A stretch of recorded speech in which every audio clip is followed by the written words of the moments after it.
उदाहरण संख्या 2.9 है। एक अर्धगोलाकार पिंड किसी एक समान विद्युत क्षेत्र E में रखा है। इसके वक्र पृष्ठ से संबंधित फ्लक्स का मान क्या होगा। वक्र पृष्ठ अर्थात उसकी जो कर्व सरफेस है। तो अर्धगोले की ये सरफेस कैसी है, कर्व, और ये जो सरफेस है ये कैसी है, समतल। तो ये तो वक्र हो गया, वक्रीय सतह है, और ये कैसी है, समतल।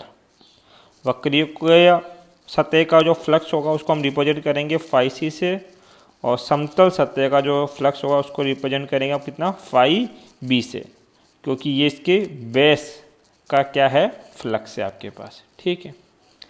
अब अवस्था दे रखिए, यदि जो विद्युत क्षेत्र है एक बार तो इसके आधार के समांतर हो चित्र ए के अनुसार, और एक बार आधार के क्या हो, लंबवत हो।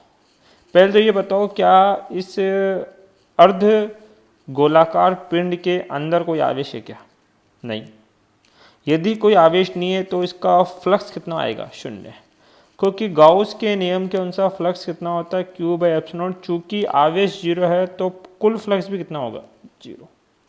अब इसका जो भी फ्लक्स बनेगा वो फ्लक्स क्या होगा, इसके वक्रीय पृष्ठ का फ्लक्स और इसके समतल पृष्ठ के फ्लक्स का योग होगा। और चूंकि कुल फ्लक्स जीरो है तो हम बोल सकते हैं फाई सी बराबर कितना होगा, माइनस के फाई बी। यही बात इसके सॉल्यूशन में आपको लिखनी है। पहली बात क्या बताओगे, अर्धवृत्ताकार पिंड को एक बंद वस्तु की तरह माने तो एक वक्र पृष्ठ तथा एक समतल आधार से निर्मित है। ये अर्धगोलाकार किसी से निर्मित है, एक तो वक्र पृष्ठ से और एक समतल आधार से निर्मित है। तो पिंड से संबंधित कुल विद्युत फ्लक्स कितना आने वाला है, शून्य, क्योंकि पिंड में क्या नहीं है, कोई आवेश नहीं है। यदि फाई सी और फाई बी क्रमशः वक्र पृष्ठ तथा आधार से संबंधित फ्लक्स हो तो कुल फ्लक्स होगा phi C plus phi B आपके पास। और जहाँ कुल फ्लक्स कितना है, जीरो, तो जो वक्रीय सतह का फ्लक्स है वो उसके आधार के सतह के फ्लक्स से क्या हुआ, बराबर व विपरीत होगा। विपरीत होगा इसलिए साइन क्या ले रहे हैं, माइनस का।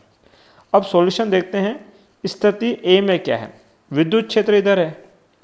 अब देखो, वक्रीय सतह का फ्लक्स निकालना हमें नहीं आता, लेकिन समतल सतह का फ्लक्स निकालना हमें आता है।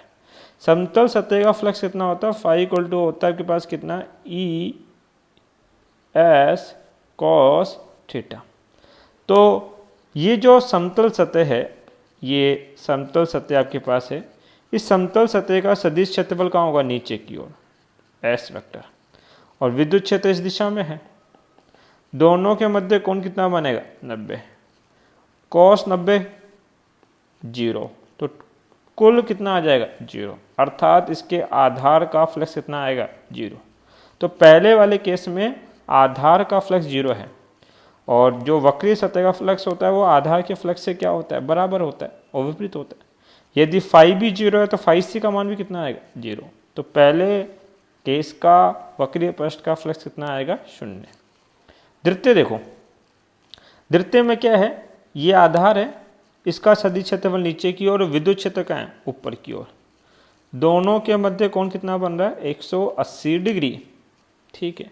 तो द्वितीय में क्या बोलेंगे, बेस कितना होगा, ई एस कॉस 180। कॉस 180 का मान कितना होता है, -1।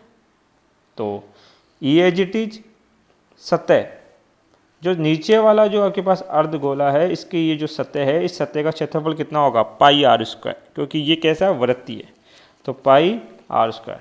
और कॉस 180 का मान कितना हो गया, माइनस, तो मान कितना आएगा, minus E pi R square. तो जो वक्रीय सतह का फ्लक्स होता है वो आधार के फ्लक्स के बराबर विपरीत होता है।